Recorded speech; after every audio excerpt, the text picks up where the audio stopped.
नमस्कार. ARK@foodies to use own time या चॅनलमध्ये आपले स्वागत आहे. आज आपण छोले भटुरेची रेसिपी बघणार आहोत.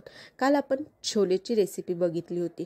व्हिडिओ जास्त मोठा होत असल्यामुळे मी भटुरेची रेसिपी आज टाकत आहे. तर चला भटुरे बनवायला सुरुवात करूया. आपण 1 वाटी रवा घेतलेला आहे. तो पाण्यामध्ये भिजत टाकलेला आहे. तो 1 तास भिजत घातलेला आहे आणि रवा हा जाड किंवा बारीक आपण आपल्या घरी अवेलेबल असेल त्या प्रमाणात घेऊ शकतो. शक्यतो जाड घेतला तर व्यवस्थित होईल. त्यामुळे मी हा त्याच्या दुप्पट पाणी टाकून भिजत टाकलेला आहे. तर आपण या रव्याला 1 तास भिजत ठेवायचं आहे. तर आता याला बाजूला ठेवून द्यायचं आहे. तर आता आपण दुसरं सुरुवात करूया. चला मग. इथे मी ज्या वाटीने रवा मोजून घेतला आहे त्या वाटीने मी आता मैदा मोजून घेणार आहे. मी 3 ते 3.5 वाट्या मैदा घेतलेला आहे त्याच वाटीने.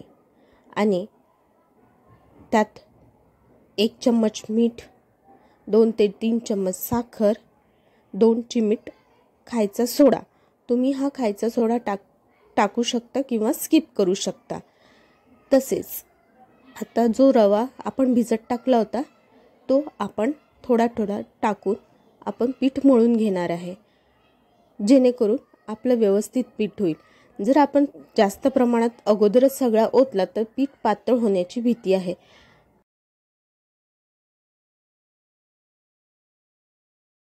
म्हणून थोडा रवा टाकत ते भिजून घ्यायचे आणि 2 ते 3 चम्मच किंवा जसं पाहिजे त्या प्रमाणात दही टाकत जायचं आणि आपण पीठ मळतो त्याप्रमाणे आपल्याला हे पीठ मळून घ्यायचं आहे. आणि याला 3 ते 4 तास आपल्याला तसंच मुरू द्यायचं आहे. म्हणजे 3 ते 4 तासानंतर आपल्याला भटुरे बनवायला घ्यायचे आहेत.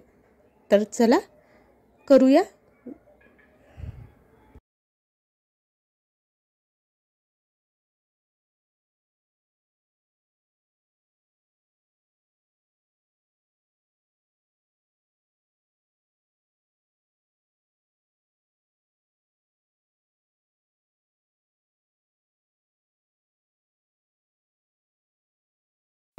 हे भिजवत असताना थोडं दही आठवणीने टाकायचं, नाहीतर आपण विसरून जाणार.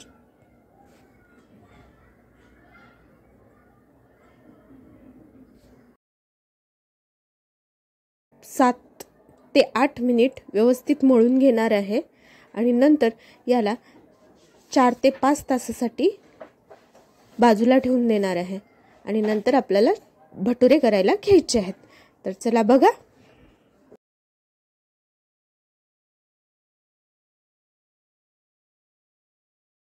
तर आता आपलं हे पीठ 4 ते तास मुरून झालेलं आहे. तर आता एका कढईमध्ये मी तेल गरम करायला ठेवत आहे.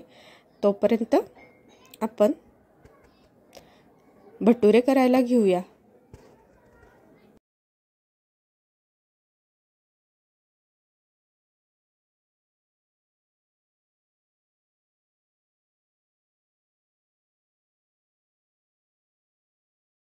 साईडला आपलं तेल गरम होत आहे. तर आता भटुरे बघा, तसा गोळा बनवत असताना याप्रमाणे गोळा बनवून घ्यायचा आहे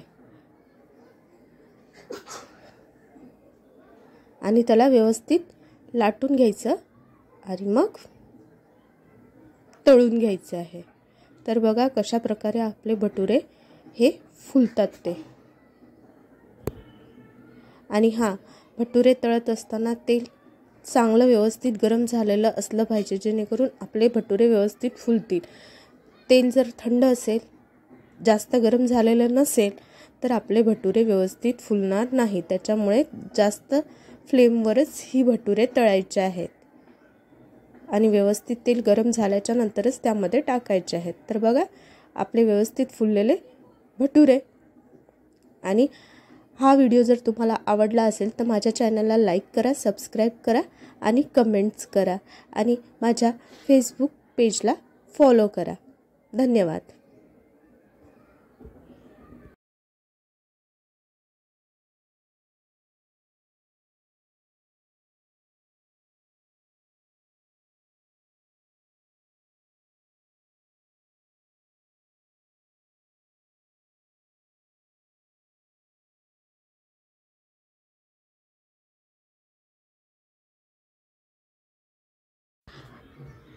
तर तुम्हाला जर छोलेचा व्हिडिओ बघायचा असेल तर खाली डिस्क्रिप्शनमध्ये मी लिंक दिली आहे, त्यावर क्लिक करून तुम्ही व्हिडिओ बघू शकता।